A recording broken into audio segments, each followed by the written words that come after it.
السلام عليكم ورحمة الله وبركاته. الحمد لله رب العالمين. الصلاة والسلام على أشرف المرسلين وعلى آله وصحبه أجمعين. أما بعد.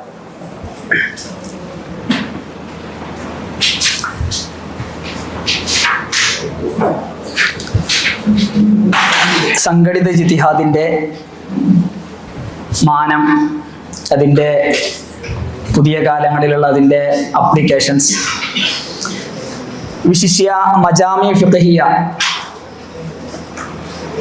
ഫത്വകൾക്ക് സംഘടിതമായിട്ട് ഉള്ള രൂപമായ മജാമി ഫിഖഹിയ, ഫിഖ് കൗൺസിലുകൾ അല്ലെങ്കിൽ അക്കാഡമികൾ, ഇതുമായി ബന്ധപ്പെട്ടിട്ട് ചില കാര്യങ്ങൾ ഉണർത്തുക എന്നുള്ളതാണ് ഉദ്ദേശ്യം.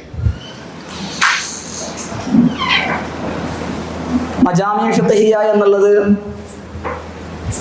ആണ് അതിൻ്റെ ഒരു പ്രാക്ടിക്കൽ ആയിട്ടുള്ള രൂപം. അതിൻ്റെ കുറച്ച് മാനങ്ങളിലേക്ക് വരാം. എന്താണ് മജാമി ഫിഖഹിയ, അതിൻ്റെ പ്രവർത്തനങ്ങൾ, അതിൻ്റെ ആധികാരികത, അതിൽ നടക്കുന്ന ഉസൂൽ അനുസരിച്ച്, ഉസൂൽ വെച്ച് നോക്കുമ്പോൾ അതിൽ നടക്കുന്ന പരിപാടി എന്താണ്, അതിൻ്റെ എല്ലാം ആധികാരികതയും അതിൻ്റെ പ്രശ്നങ്ങളുണ്ടോ അല്ലെങ്കിൽ സ്വീകാര്യമാണോ എന്നുള്ളതിനെ കുറിച്ച് ചില ചെറിയ വിവരണങ്ങളാണ് ഉദ്ദേശിക്കുന്നത്. മജാമി ഫിഖഹിയെ കുറിച്ച് സംസാരിക്കുമ്പോൾ ആധുനിക കാലങ്ങളിൽ ഫിഖഹിന്റെ ഒരു പുതിയ പ്രവർത്തനം എന്നോണം രൂപപ്പെട്ടു വന്ന ഒരു കാര്യമാണ് മജാമി ഫിഖഹിയ, ഫിഖ് അക്കാഡമികൾ. 1961 ഈജിപ്തിൽ ആണ് മജ്മഉൽ ബുഹൂസിൽ ഫിഖ്ഹിൽ ഇസ്ലാമി എന്ന രൂപത്തിൽ അതിൻ്റെ വ്യവസ്ഥാപിതമായ രൂപം 1961 രൂപപ്പെട്ടു വരുന്നത്. അതുപോലെ തന്നെ 1978 അൽ മജ്മഉൽ ഫിഖ്ഹിൽ ഇസ്ലാമി എന്നുള്ള രൂപത്തിൽ IFC, നമ്മൾ കേട്ടതായിരിക്കും, റാബിതത്തുൽ ആലമിൽ ഇസ്ലാമി, മുസ്ലിം വേൾഡ് ലീഗ്, അതിൻ്റെ കീഴിൽ IFC എന്നുള്ള രൂപത്തിൽ 1978 സ്ഥാപിതമാകുന്നു. 1981 മജ്മഉൽ ഫിഖ്ഹിൽ ഇസ്ലാമി അദ്വലി OICക്ക് കീഴിൽ IIFA, ഇന്റർനാഷണൽ ഇസ്ലാമിക് ഫിഖ് അക്കാഡമി എന്നുള്ള രൂപത്തിൽ 1981 സ്ഥാപിതമാക്കും. ഇതിനുശേഷം ഇതാണ് ഇതിൻ്റെ പ്രാഥമികമായിട്ടുള്ള ഇതിൻ്റെ രൂപങ്ങൾ, അല്ലെങ്കിൽ ആദ്യമായിട്ട് തുടങ്ങിയ ഫിഖ് അക്കാഡമികൾ. പിന്നീട് ഇതിന് ശേഷം ഓരോ രാജ്യങ്ങൾ കേന്ദ്രീകരിച്ച് അല്ലെങ്കിൽ ഓരോ പ്രദേശങ്ങൾ കേന്ദ്രീകരിച്ച് എല്ലാം ഇങ്ങനത്തെ ഓരോ അക്കാഡമികൾ രൂപം കൊണ്ടിട്ടുണ്ട്. ഈജിപ്തിൽ തന്നെ വേറെയും ഉണ്ടായി. പിന്നെ ഇന്തോനേഷ്യ, നമ്മുടെ ഇന്ത്യൻ ഫിഖ് അക്കാദമി അവൈലബിൾ ആണ്. അതുപോലെ തന്നെ MUI, ഇന്തോനേഷ്യൻ്റെ ഉലമാക്കളുടെ കൗൺസിലാണ്.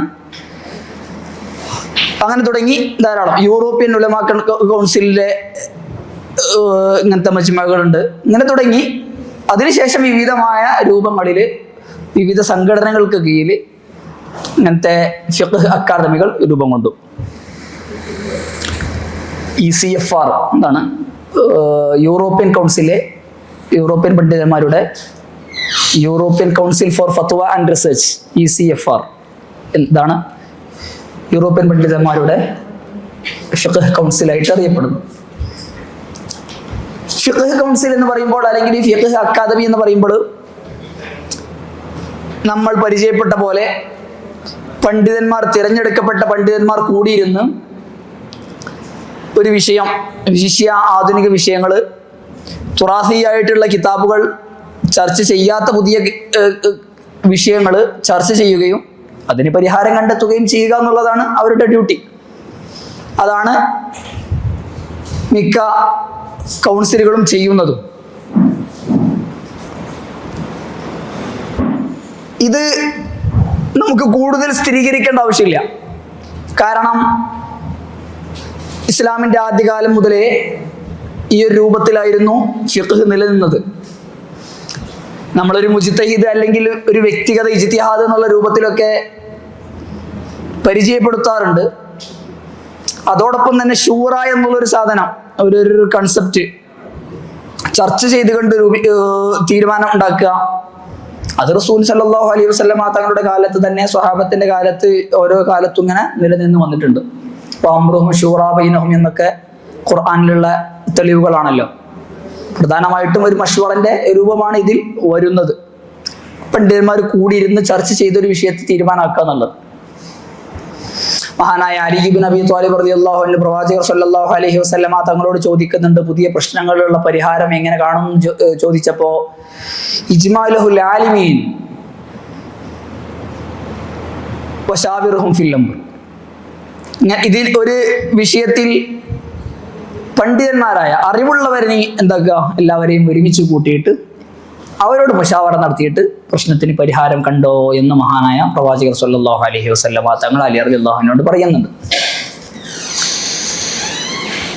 റസൂലിന്റെയും പ്രവർത്തനങ്ങൾ പല സമയത്തും അല്ലേ സ്വഹാബത്തിനോട് മുശാവറ നടത്തുക എന്നുള്ളത് റസൂൽ സല്ലല്ലാഹു അലൈഹി വസല്ലം തങ്ങളും സ്വീകരിച്ച ഒരു നിലപാടായിരുന്നു പലപ്പോഴും. അസാറ ബദറിലെ ബന്ദികളെ കൈകാര്യം ചെയ്യുന്ന വിഷയത്തിൽ അത് തുടങ്ങി പല വിഷയങ്ങളിലും റസൂൽ സല്ലല്ലാഹു അലൈഹി വസല്ലം തങ്ങൾ മുശാവറ നടത്തുന്നതൊക്കെ കാണാം. അപ്പൊ ഇതിന്റെ ഒരു ബേസ്, അല്ലെങ്കിൽ ഇങ്ങനത്തെ ഒരു സംഘടിതമായിട്ടുള്ള അങ്ങനത്തെ പണ്ഡിതന്മാരുടെ ചർച്ചകൾക്കുള്ള രൂപത്തിന്റെ ബേസ് ഇത്തരം പ്രവർത്തനങ്ങളിലൊക്കെ നമുക്ക് കണ്ടെത്താൻ സാധിക്കുന്നതാണ്. ഇതാണ് ഇതിന്റെ ഒരു പ്രാഥമിക രൂപം. ഫിഖ്ഹ് കൗൺസിൽ എന്താണെന്നുള്ളതും അതില്ലെങ്കിൽ അതിൽ എന്താണ് നടക്കുന്ന സാധനവും എന്നാണ് നമ്മൾ പറഞ്ഞത്. പിന്നെ ഇതിന്റെ ഉസൂലിയായിട്ട് ഇതിന്റെ കാര്യങ്ങൾ ചർച്ച ചെയ്യുമ്പോൾ, ഉസൂലിയായിട്ട് നമ്മളെ ഉസൂലുൽ ഫിഖ്ഹ് എന്നുള്ള രൂപത്തിൽ അതിൻ്റെ കൃത്യമായിട്ടുള്ള മാനദണ്ഡങ്ങൾ, അല്ലെങ്കിൽ നമ്മൾ ദലീൽ എന്നുള്ള രൂപത്തിൽ കൊണ്ടുവരുമല്ലോ, ഖുർആന്, സുന്നത്ത്, ഇജ്മാ, ഖിയാസ് എന്നുള്ള രൂപത്തിൽ അങ്ങനെ ദലീൽ. അപ്പൊ ആ ദലീലുകളിൽ വെച്ച് ഇത് ഏതിലേക്കാണ് വെച്ചു കൊടുക്കുക, അല്ലെങ്കിൽ എന്തടിസ്ഥാനത്തിലാണ് ഈ ചർച്ചകൾ വരുന്നത്. അങ്ങനെയും ഈ ഫിഖ്ഹ് അക്കാദമികളെ കുറിച്ച്, ഫിഖ്ഹ് അക്കാദമിയുടെ പ്രവർത്തനങ്ങളെ കുറിച്ച് ചർച്ച നടക്കുന്നുണ്ട്. അവിടെയാണ് നമ്മൾ വിഷയത്തിൽ പറയുന്ന സംഘടിത ഇജ്തിഹാദ്, അല്ല ഇജ്തിഹാദുൽ ജമാഇ, അല്ലെങ്കിൽ കളക്റ്റീവ് ഇജ്തിഹാദ് എന്നുള്ള രൂപത്തിലൊക്കെ വരുന്ന ഒരു പുതിയൊരു ടേം കോയിൻ ചെയ്യപ്പെടുന്നത്. കളക്റ്റീവ് ഇജ്തിഹാദ് എന്ന് പറഞ്ഞാൽ നമ്മൾ സാധാരണ ബദലു മുജ്തഹിദീൻ വുസ്അഹു എന്നാണ് നമ്മൾ ഇജ്തിഹാദിന്റെ താരീഫൊക്കെ നമ്മൾ ഉസൂൽ ഫിഖ്ഹിൽ പറയും. ഒരു മുജ്തഹിദായ പണ്ഡിതൻ അദ്ദേഹത്തിന്റെ കഴിവെല്ലാം ഒരു ലുന്നിയായ മസ്അലയിൽ ഉപയോഗപ്പെടുത്തുക, അല്ലെങ്കിൽ അതിലുള്ള പ്രശ്നങ്ങൾക്ക് ഇങ്ങനെ താരീഫുകൾ നമ്മൾ പറയാറുണ്ട്. അപ്പൊ അതൊരു ഒരു മുജ്തഹിദിനെ കേന്ദ്രീകരിച്ചിട്ടാണ്. അത് ഒരു മുജ്തഹിദിൽ നിന്ന് മാറി ഫിഅത്തിൻ മിനൽ ഫുഖഹാഇ ഔ ഫിഅത്തിൻ മിനൽ മുജ്തഹിദീന എന്നതാണ് ഇജ്തിഹാദ് ജമാഇ ആവുമ്പോൾ വരിക. കുറെ ആളുകൾ കൂടിയിട്ട് ഒരു കാര്യത്തിൽ പ്രശ്നത്തിന് പരിഹാരം കണ്ടെത്തുക എന്നുള്ള ഒരു രൂപമാണ് ഇജ്തിഹാദ് ജമാഇ. അപ്പൊ ഈ ഇജ്തിഹാദ് ജമാഇക്ക് അടിസ്ഥാനമുണ്ടോ?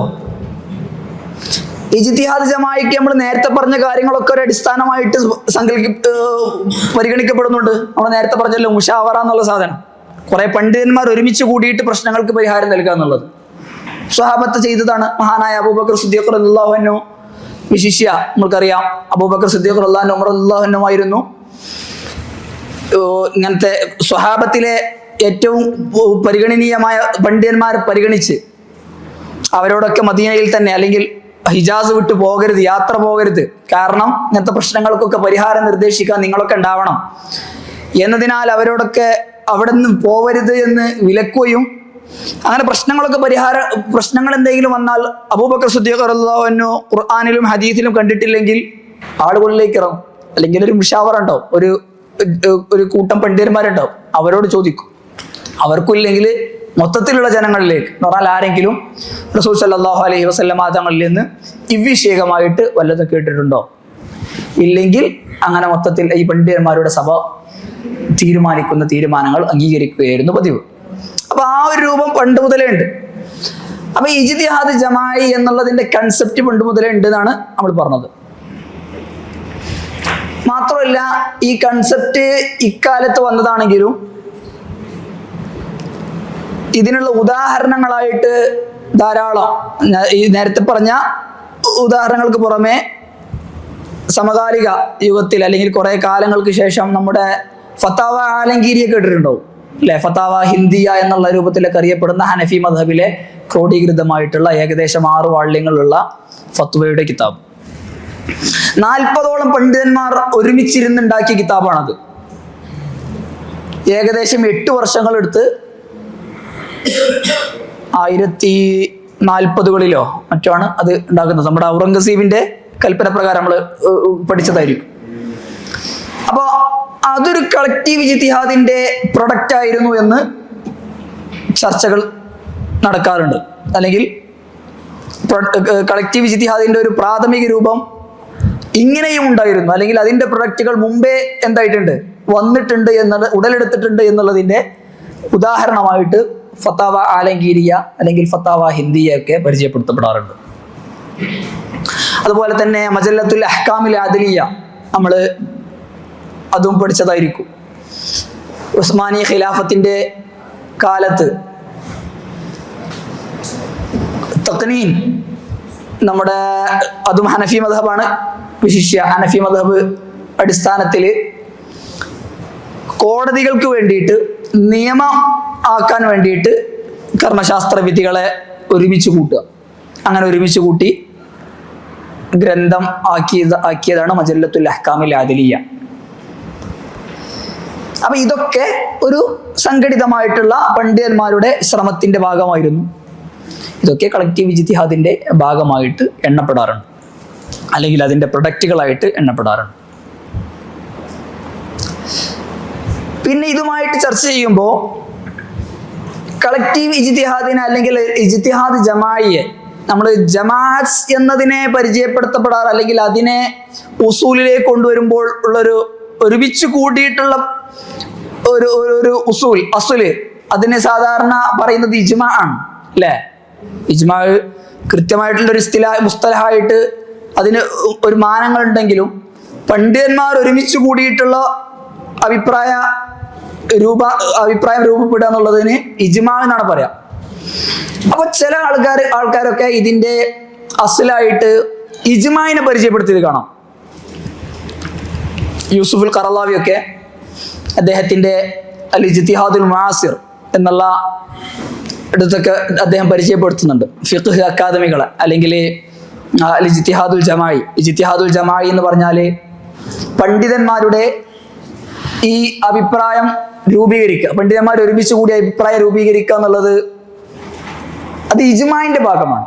എന്ന് പറഞ്ഞാല് ഈ ഒരുമിച്ച് കൂടിയ പണ്ഡിതന്മാരെല്ലാവരും അഭിപ്രായ ഐക്യത്തിൽ എത്തിപ്പെട്ടാൽ, എല്ലാവരും കൂടി ഒരേ കാര്യമാണ് അഭിപ്രായപ്പെടുന്നതെങ്കിൽ എന്താണ്, അത് ഇജ്മാ ആയി മാറും. ഇല്ലെങ്കിൽ റാജിഹായ അഭിപ്രായം എന്നൊക്കെ നമ്മൾ പറയില്ലേ, ആ ഒരു റാജിഹായ അഭിപ്രായത്തിലേക്ക് അത് എത്തിച്ചേരുന്നാണ് അദ്ദേഹമൊക്കെ പറയുന്നത്. ഇതിന്റെ സാധുതയെ ചർച്ച ചെയ്യുന്ന പഠനങ്ങളൊക്കെ വന്നിട്ടുണ്ട്. നിങ്ങൾക്ക് വിശകലനങ്ങൾക്ക് വിധേയമാക്കാവുന്നതാണ്. ഉസൂലുൽ ഫിഖ്ഹില് ജമ്മുൽ ജവാമിയിലൊക്കെ നമ്മൾ ചർച്ച ചെയ്യുന്ന പല ഭാഗങ്ങളും ഇതുമായിട്ട് ഇതിന്റെ ചർച്ചയുടെ ഭാഗമായിട്ട് വരാറുണ്ട്.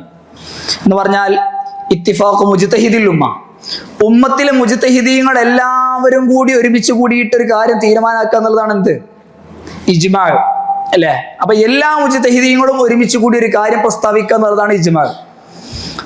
അങ്ങനെയെങ്കിൽ ഇജ്തിഹാദ് ജമാഇയിൽ വരുന്ന അല്ലെങ്കിൽ ഫിഖ്ഹ് അക്കാദമികളിലൂടെ വരുന്ന കാര്യം എന്താവാൻ പാടില്ല, ഇജ്മാ ആകാൻ പാടില്ല. കാരണം ഉമ്മത്തിലെ മുഴുവൻ മുജ്തഹിദീങ്ങളും ഒരുമിച്ച് കൂടി പറയുന്ന അഭിപ്രായം അല്ലല്ലോ ഇത് സെലക്ട് ചെയ്യപ്പെട്ട ചില പണ്ഡിതന്മാരുടെ അഭിപ്രായമായിരിക്കും ഫിഖ്ഹ് അക്കാദമികളിലൂടെ പുറത്തു വരുന്ന കാര്യം.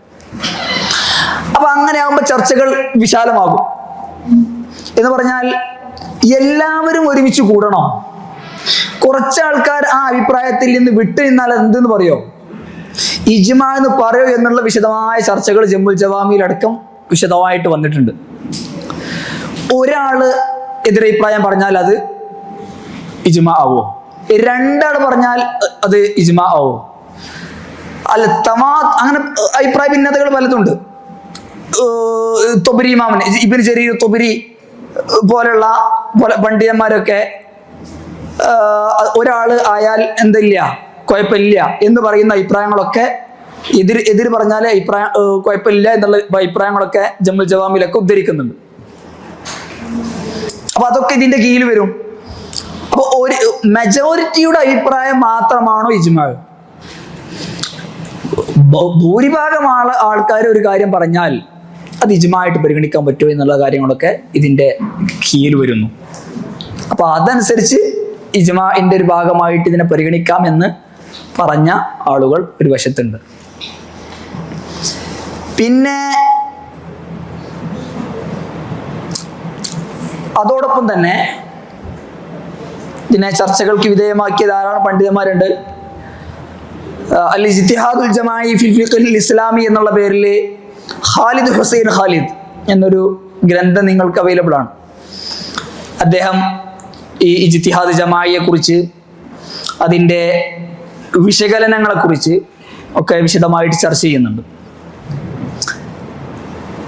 ഇങ്ങനെ ഇഖ്തിലാഫ് ഇജ്മാഇന് ആരെങ്കിലും എതിരഭിപ്രായം പറഞ്ഞാൽ അതിലെ അഭിപ്രായ ഭിന്നതകളൊക്കെ ഇങ്ങനെ സ്വീകരിച്ചുകൊണ്ട് ഇതും ഒരു ഇജ്മാഇന്റെ ഭാഗമാക്കുക എന്നുള്ള കാര്യങ്ങളൊക്കെ അദ്ദേഹം എന്താവുന്നുണ്ട്, തള്ളിക്കളയുന്നുണ്ട്. പരിമിതികൾ സ്വാഭാവികമാണല്ലോ, നമുക്ക് മനസ്സിലാകുന്നതാണ്. അദ്ദേഹം അവസാനം പറയുന്നുണ്ട്, ഇജ്മാഇന്റെ ഭാഗമായിട്ട് കൂട്ടാണെങ്കിൽ തന്നെ ഒരു ഇജ്മാഇ സുക്കൂത്തി എന്നുള്ളൊരു കാര്യം നമ്മൾ പരിചയപ്പെടാറുണ്ടല്ലോ.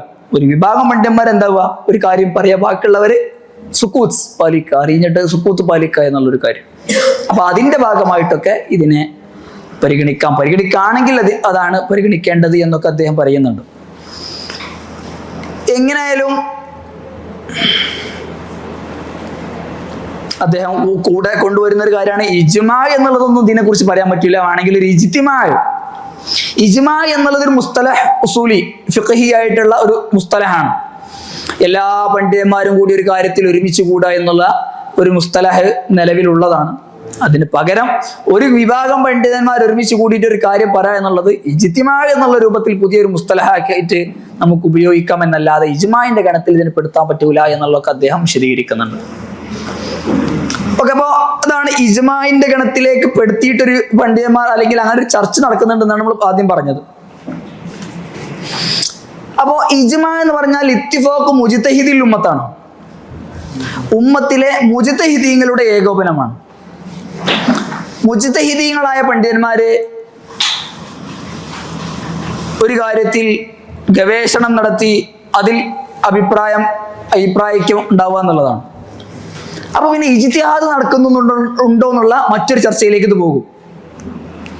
നമ്മളെ ഈ കാലങ്ങളിൽ അല്ലെങ്കിൽ ഇങ്ങനത്തെ ഓരോ വിഷയങ്ങൾ ഉണ്ടാവുമ്പോൾ ഇജ്തിഹാദ് നടക്കുന്നുണ്ടോ, അങ്ങനെയുള്ള ഒരു പ്രവർത്തനമാണോ യഥാർത്ഥത്തിൽ ഈ ഫിഖ് കൗൺസിലുകൾ ഈ പണ്ഡിതന്മാർ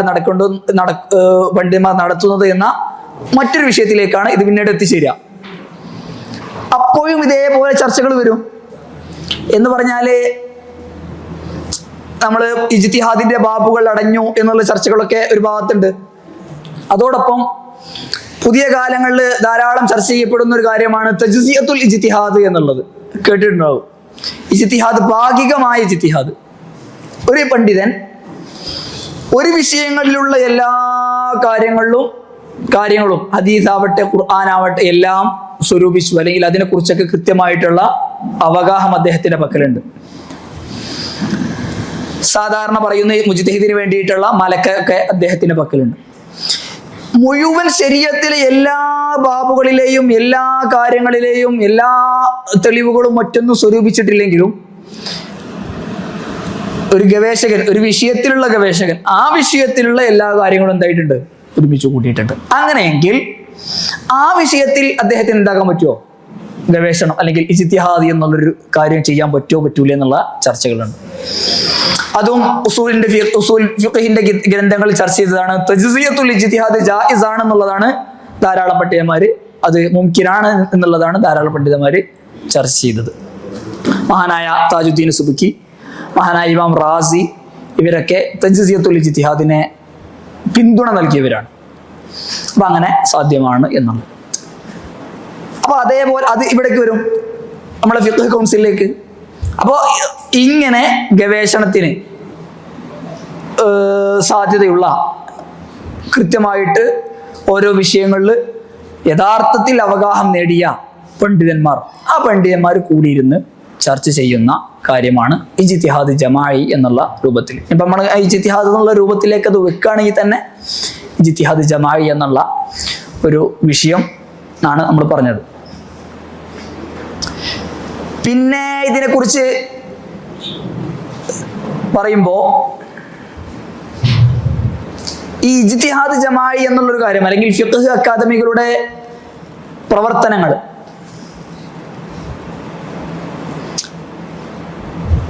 അതിനെ വിലയിരുത്തുമ്പോൾ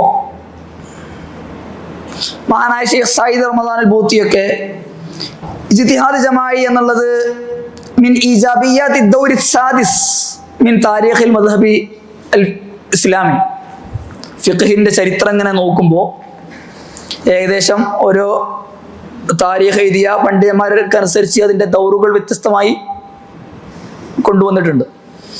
ഈ 6ാം ദൗറിലെ അല്ലേ എന്ന് പറഞ്ഞാൽ ഈ അവസാന കാലത്തെ സമീപകാലത്തെ ഒരു ഈജാബിയാത്ത്, സെൽബിയാത്ത് കുറെ ഉണ്ട്. ഈ പറഞ്ഞ പോലെ ഗവേഷണത്തിന് പണ്ഡിതന്മാരില്ല എന്നുള്ളത് മറ്റൊക്കെ സെൽബിയാത്ത് ഉണ്ട്. അതോടൊപ്പം അതിൻ്റെ പോസിറ്റീവ് വശങ്ങളിൽ ആയിട്ടാണ് കുറെ പണ്ഡിതന്മാർ ഇതിനെ എണ്ണുന്നത്. മഹാനായ ഷെയ്ഖ് സയ്യിദ് റമദാൻ ബൂത്തി എന്ന് പറഞ്ഞാൽ നമ്മുടെ ഭാഗത്തു നിന്ന് വരുന്ന സുന്നി പണ്ഡിതന്മാരടക്കം ഇതിനെ അംഗീകരിക്കുകയും അതിൻ്റെ പ്രവർത്തനങ്ങളെ സാധൂകരിക്കുകയും ചെയ്തവരാണെന്നാണ് ഞാൻ സൂചിപ്പിച്ചത്. കാരണം ഓരോ പ്രശ്നങ്ങൾ ഉണ്ടായിക്കൊണ്ടേയിരിക്കുന്നു. ആ പ്രശ്നങ്ങൾക്ക് പരിഹാരം നൽകുക എന്നുള്ളത് ഇതിലൂടെ സാധ്യമാകുന്നുണ്ട്. അതുകൊണ്ട് ഈ ഫിഖ്ഹ് അക്കാദമികൾ, മജാമിഅ ഫിഖ്ഹിയ അല്ലെങ്കിൽ അൽ ഇജ്തിഹാദുൽ ജമാഇ, ഇതൊക്കെ ഒരു പോസിറ്റീവാണ്. ഇക്കാലത്തുള്ള ഫിഖ്ഹിന്റെ പോസിറ്റീവ് ചലനങ്ങളാണ്, മൂവ്മെന്റ് ആണ് എന്നുള്ളതാണ് അദ്ദേഹം പരിചയപ്പെടുത്തുന്നത്. അങ്ങനെ ധാരാളം 1991 ഇമാറാത്തില് അൽ ഇജ്തിഹാദുൽ ജമാഇ എന്നുള്ള പേരിൽ കോൺഫറൻസ് സംഘടിപ്പിക്കപ്പെടുന്നുണ്ട്. ആദ്യമായിട്ട് ഇതിന്റെ പേരിൽ ഒരു കോൺഫറൻസ്, വിശാലമായിട്ടുള്ള ഒരു കോൺഫറൻസ് സംഘടിപ്പിക്കപ്പെടുന്നുണ്ട്. മഹാനായ ബൂത്തി, അങ്ങനെ ബൂത്തി അടക്കമുള്ള ധാരാളം പണ്ഡിതന്മാരൊക്കെ അതിൽ വിഷയാവതരണം നടത്തുന്നുണ്ട്. അതിൽ ഉദാഹരണത്തിന് കുറെ വിഷയങ്ങൾ ഈ ഫിഖ്ഹ് അക്കാദമികളിലൂടെ, ഈ പണ്ഡിത ചർച്ചകളിലൂടെ പ്രശ്നങ്ങൾക്ക് പരിഹാരം നൽകാൻ സാധിച്ചിട്ടുണ്ട് എന്ന് അദ്ദേഹം പറയുന്നുണ്ട്. അദ്ദേഹം കൊണ്ടുവരുന്നത് മൗത്തുദ്ദിമാഗ്, ബ്രെയിൻ ഡെത്ത്. ആ ബ്രെയിൻ ഡെത്ത് ഒരു മരണമായിട്ട് കൊണ്ടുവരാൻ പറ്റുമോ, അല്ലെങ്കിൽ നമുക്ക് പറയാൻ പറ്റുമോ എന്നുള്ള ചർച്ചകൾ, നഖ്ലുൽ അഅ്ളാഇന്റെ അവയവദാനത്തിന്റെ വിഷയങ്ങൾ തുടങ്ങി ഒരു പ്രശ്നങ്ങൾക്ക്, അല്ലെങ്കിൽ അതുപോലെ തന്നെ മറ്റു ഇഖ്തിസാദിയായിട്ടുള്ള സാമ്പത്തിക വിശകലനങ്ങൾ, മറ്റു ഇടപാടുകൾ, ഇതിനെക്കുറിച്ചൊക്കെയുള്ള പ്രശ്നങ്ങൾക്ക് പരിഹാരം നൽകാൻ അന്നത്തെ ഇജ്തിമാ ജമാഇ എന്ന പേരിലുള്ള കോൺഫറൻസിലൂടെയും മറ്റു ഫിഖ്ഹ് അക്കാദമികളുടെ പ്രവർത്തനങ്ങളിലൂടെയും സാധ്യമായിട്ടുണ്ട് എന്ന് ബൂത്തിയൊക്കെ വിലയിരുത്തുന്നുണ്ട്. അപ്പോൾ ഇതൊരു പോസിറ്റീവ് വശം എന്തിനുണ്ട്? ഇജ്തിഹാദ് ജമാഇ അല്ലെങ്കിൽ ഈ ആധുനിക സംഘടിത ഇജ്തിഹാദിന്റെ രൂപങ്ങൾ അല്ലെങ്കിൽ ഫിഖ്ഹ് അക്കാദമിയുടെ പ്രവർത്തനങ്ങൾ ഇതിനൊക്കെ ഉണ്ട് എന്നാണ് ചുരുക്കി പറഞ്ഞാൽ. ഇതിന്റെ അവസാനമായിട്ട് ഇതിന്റെ ഒരു പ്രായോഗിക രൂപത്തിലേക്ക് വരുമ്പോൾ ഇതിന് പലയിടത്തും നമ്മൾ നിലവിലുള്ള അവസ്ഥകൾ പരിശോധിച്ച് നോക്കുമ്പോൾ പലയിടത്തും ചെറിയ പാകപ്പിഴവുകൾ സംഭവിക്കുന്നത് കാണാം. ഒന്ന് മൻഹജാണ്. മൻഹജ് പല രൂപത്തിലാണ്. ലോകത്തിലെ പണ്ഡിതന്മാർ അല്ലെങ്കിൽ ഫിഖ്ഹ് അക്കാദമികളിലെ പണ്ഡിതന്മാർ മുഴുവൻ ഒരേ മൻഹജിൽ, നമ്മൾ സ്വീകരിക്കുന്ന അൽ മൻഹജിൽ മദ്ഹബുകൾ അംഗീകരിക്കുന്ന മൻഹജ് എന്നുള്ള രൂപത്തിൽ ആവണമെന്നില്ല. അപ്പൊ അതിനനുസരിച്ച് ഫിഖ്ഹ് അക്കാദമികളുടെ ചർച്ചകൾ, അവയുടെ റിസൾട്ടുകളൊക്കെ മാറും. അപ്പൊ ഈ മൻഹജ് എന്നുള്ളത് പ്രധാനമാണ്. മനാഹിജ് ഫിഖ്ഹിയ. അബ്ദുലില്ലാഹുൽ അർഫജ് എന്ന സൗദി പണ്ഡിതൻ, അദ്ദേഹം ഈ മൻഹജുകളൊക്കെ ചർച്ച ചെയ്യുമ്പോൾ പ്രധാനമായിട്ടും 3 മൻഹജുകളെ മുന്നോട്ട് വെക്കുന്നുണ്ട്. ഇക്കാലത്തുള്ള 3 മൻഹജുകൾ: മൻഹജ് മദ്ഹബി, മൻഹജ് സലഫി, അൽ മൻഹജ് അത്തൈസീരി.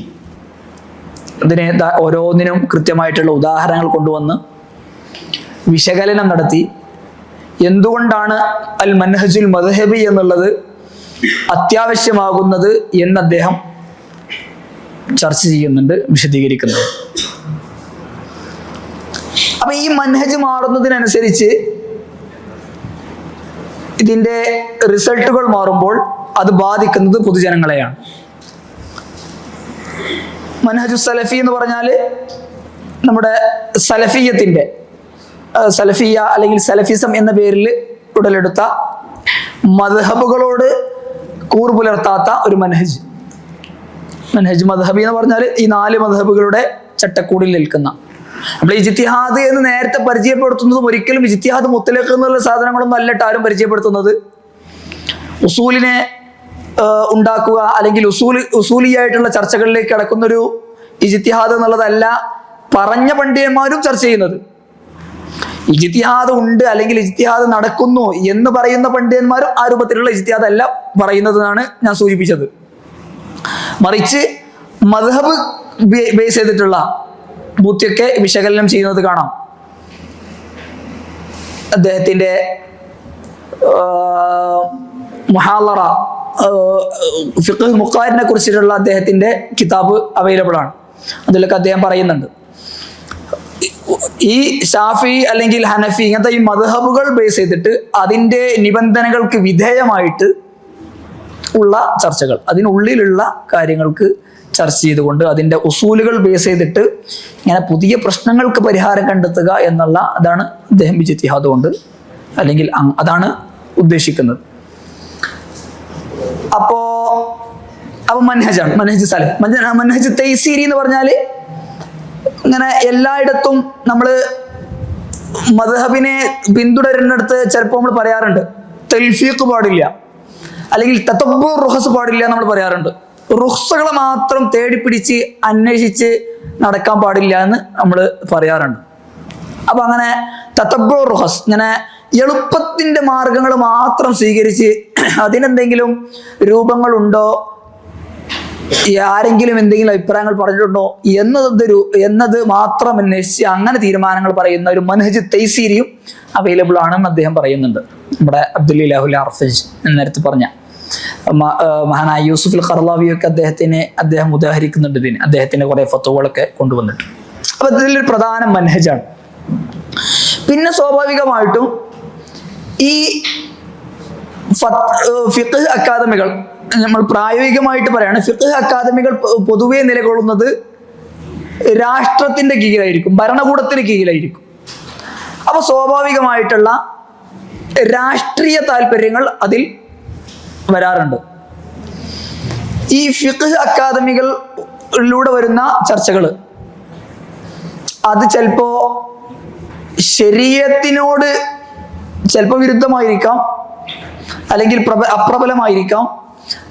അവര് ഈ ഫത്വ പുറപ്പെടുവിക്കുന്നതിന് കാരണം എന്തുണ്ടാകാം? ഈ രാഷ്ട്രീയ താല്പര്യങ്ങൾ. സ്വാഭാവികമായിട്ടും ദൗലത്തിന്റെ കാര്യങ്ങളൊക്കെ ഉണ്ടല്ലോ. ശരീഅത്തിന് വിരുദ്ധമായിട്ട് എന്ന് പറഞ്ഞാല് പലയിടത്തും ECFRന്റെ നമ്മൾ നേരത്തെ പറഞ്ഞ യൂറോപ്യൻ കൗൺസിലിന്റെ ഒക്കെ പല ഫത്വകളും ഇത്തരത്തില് ആക്ഷേപത്തിനൊക്കെ വിധേയമായിട്ടുണ്ട്. ഉദാഹരണത്തിന് ഒരു അമുസ്ലിം സ്ത്രീ ഇസ്ലാമിലേക്ക് വന്നാൽ അവരുടെ വിവാഹം നിലനിൽക്കുന്നോ ഇല്ലയോ എന്നുള്ള ചർച്ചകളിലൊക്കെ ആ വിവാഹം നിലനിൽക്കും. പറഞ്ഞാൽ ഭർത്താവ് മുസ്ലിമായിട്ടില്ലെങ്കിലും ഈ വിവാഹം നിലനിൽക്കുന്നുണ്ട്. ഇങ്ങനെ തുടങ്ങിയിട്ടുള്ള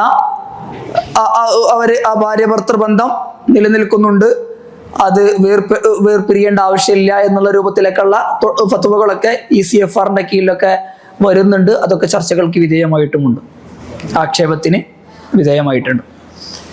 അപ്പൊ ഇങ്ങനത്തെ രാഷ്ട്രീയ ഉദാഹരണത്തിന് ഇപ്പൊ ഈജിപ്തിൽ നിന്ന് വരുന്ന ഫത്വകൾ തന്നെ ഈ മജ്മഉൽ ബഹൂത്തിൽ ഇസ്ലാമി നമ്മൾ നേരത്തെ പറഞ്ഞു,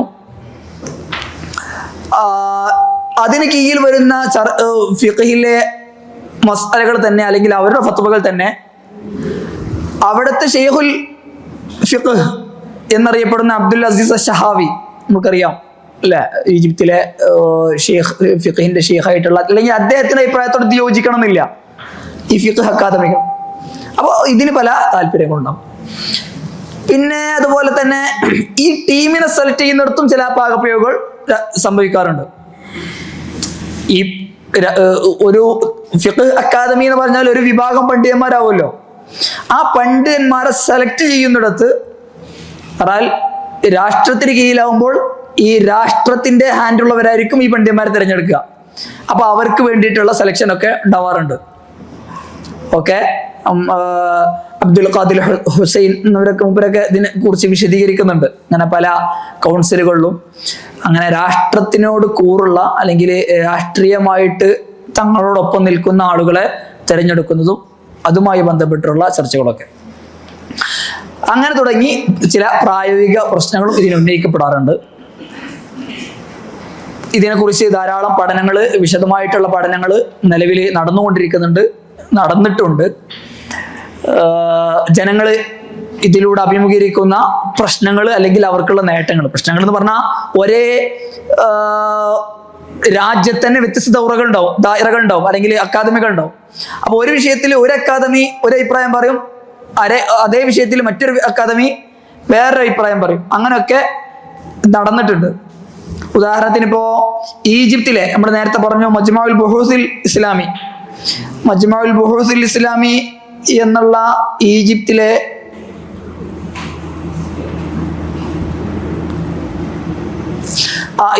മജ്മഉൽ ബുഹൂസിൽ ഇസ്ലാമിയ, ഈജിപ്തിലെ ഈ മജ്മഉ, അതുപോലെ തന്നെ മറ്റൊരു ഇതാണ് ദാറുൽ ഇഫ്താഇൽ മിസ്രിയ, നമ്മൾ കേട്ടിട്ടുണ്ടോ? ഇവർ രണ്ടുപേരും ഫത്വകൾ പുറപ്പെടുവിക്കാറുണ്ട്. ഈ സയാമീസ് ഇരട്ടകളുടെ വിവാഹത്തെക്കുറിച്ചൊക്കെ ഒരു വിഭാഗം പറയുന്നുണ്ട് അത് സാധുവാണ്, മറ്റൊരു വിഭാഗം എന്ത് പറയും? സാധുവല്ല. ഇത് സ്വീകരിക്കുന്ന അല്ലെങ്കിൽ ഇത് കേൾക്കുന്ന ജനങ്ങൾ എന്തായിരിക്കും? ഒന്നാണ്. അപ്പോൾ വ്യത്യസ്തമായിട്ടുള്ള മജ്മഅകളുടെ ഇങ്ങനത്തെ ഇഖ്തിലാഫ് പ്രശ്നമായിട്ട് വരാറുണ്ട്. അല്ലെങ്കിൽ നമ്മൾ നേരത്തെ പറഞ്ഞ മനാഹിജ് കാര്യങ്ങളൊക്കെ. ചുരുക്കത്തിൽ ഇജ്തിഹാദ് ജമാഅ അല്ലെങ്കിൽ ഫിഖ് അക്കാദമികളുടെ ഇങ്ങനത്തെ പ്രവർത്തനങ്ങൾ ഈജാബി തന്നെയാണ്, പോസിറ്റീവ് തന്നെയാണ്. അതിൻ്റെ യഥാർത്ഥത്തിലുള്ള വശങ്ങളിലൂടെ യഥാർത്ഥ രൂപത്തിൽ അതിൻ്റെ പ്രവർത്തനങ്ങൾ നടക്കുകയാണെങ്കിൽ ഇങ്ങനത്തെ ആധുനിക പ്രശ്നങ്ങൾക്ക് പരിഹാരങ്ങൾ കണ്ടെത്താനും മാത്രമല്ല ഇജ്തിഹാദ് ഫർദി, പ്രത്യേകിച്ച് ആധുനിക കാലങ്ങളിൽ അല്ലെങ്കിൽ ഇക്കാലങ്ങളിലൊക്കെ ഇജ്തിഹാദ് ഫർദി സ്വന്തമായിട്ട് കണ്ടെത്തുന്ന ഫിഖ് മസ്അലകൾ അതിനേക്കാൾ കൂടുതൽ ഒന്നും കൂടി പ്രശ്നങ്ങളിൽ നിന്ന് മുക്തമാവാൻ സാധ്യത കൂടുതലാണ് ഇജ്തിഹാദ് ജമാഅ. കാരണം കുറെ പേർ ഒരുമിച്ച് കൂടിയിട്ട് ഒരു കാര്യത്തിൽ വിഷയം പറയാൻ ചർച്ച ചെയ്യാണ്. അപ്പോ സ്വന്തം അഭിപ്രായം, അതിൽ വൈയക്തികമായ താല്പര്യങ്ങളോ വേറെന്തെങ്കിലും ലാഭേച്ഛകളോ അതിനെയൊക്കെ മറികടക്കാൻ ഈ ഇജ്തിഹാദ് ജമാഅക്ക് സാധിക്കും. അങ്ങനെ കുറെ നേട്ടങ്ങളുണ്ട്. അതിനാൽ അത് നല്ലതാണ് അല്ലെങ്കിൽ അംഗീകൃതമാണ്. നമ്മൾ നേരത്തെ പറഞ്ഞ പോലെ സയ്യിദ് റമദാൻ ബൂത്തിയൊക്കെ അംഗീകരിച്ചതുപോലെ പ്രായോഗിക തലത്തിലേക്ക് വരുമ്പോൾ അതിന് നിലവിൽ പലയിടത്തും പ്രശ്നങ്ങൾ നടന്നുകൊണ്ടിരിക്കുന്നു എന്നതുമാണ് അതുമായി ബന്ധപ്പെട്ട് പറയാനുള്ളത്. നേരത്തെ പറഞ്ഞ പോലെ പഠനങ്ങൾ പലതും നടക്കുന്നുണ്ട്. ഈ ഇസ്ലാമിക രാജ്യങ്ങളിൽ തന്നെ കോടതികളേക്കാൾ സ്വീകാര്യത ആർക്ക് ലഭിക്കുന്നുണ്ട്? ഫത്വ കൗൺസിലുകൾക്ക്. എന്നാൽ കോടതികളിൽ ഒരു കാര്യം തീർപ്പ് പറയുമ്പോൾ, ഒരു കുടുംബ പ്രശ്നമാവട്ടെ എന്തിലും തീർപ്പ് പറയുന്നതിനേക്കാൾ സ്വീകാര്യത ആര് പറയുമ്പോൾ? ഈ ഫിഖ് അക്കാദമികൾ പറയുമ്പോൾ നടക്കുന്നു, സ്വീകാര്യത ലഭിക്കുന്നു. അതിനുള്ള കാരണങ്ങൾ എന്ന് പറഞ്ഞാൽ ഈ പണ്ഡിതന്മാരുടെ സാന്നിധ്യം. അതുപോലെ തന്നെ ഇന്തോനേഷ്യയിലെ അക്കാദമികളെ കുറിച്ച് നടത്തിയൊരു പഠനമുണ്ട്. അതിലൊക്കെ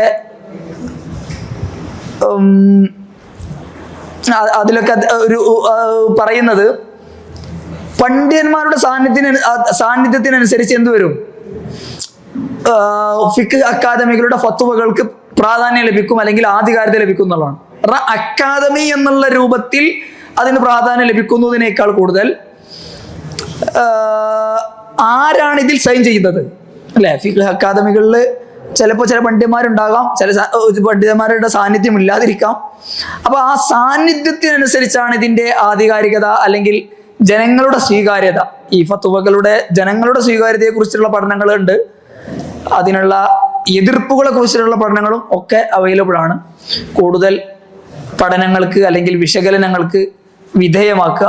ഇത്രയും കാര്യങ്ങളാണ് പറയാൻ ഉദ്ദേശിക്കുന്നത്. ഇജ്തിഹാദ് ജമാഅ അത് ഫിഖ് അക്കാദമികളുള്ള അതിൻ്റെ പ്രാധാന്യം, ഫിഖ് അക്കാദമികളുടെ പ്രവർത്തനങ്ങൾ, അതിൻ്റെ യഥാർത്ഥത്തിലുള്ള അതിൽ നടക്കുന്ന പ്രവർത്തനങ്ങൾ, അതിൻ്റെ ആധികാരികത, അതിനെ പണ്ഡിതന്മാർ സമീപിച്ച രീതി, രൂപം, അത് പക്ഷേ പ്രായോഗികമായിട്ടുള്ള ചെറിയ പ്രശ്നങ്ങൾ, അതാണ് നിലവിൽ വിശകലനം ചെയ്തത്. ശുക്രാൻ. അസ്സലാമു അലൈക്കും വറഹ്മത്തുള്ളാഹി.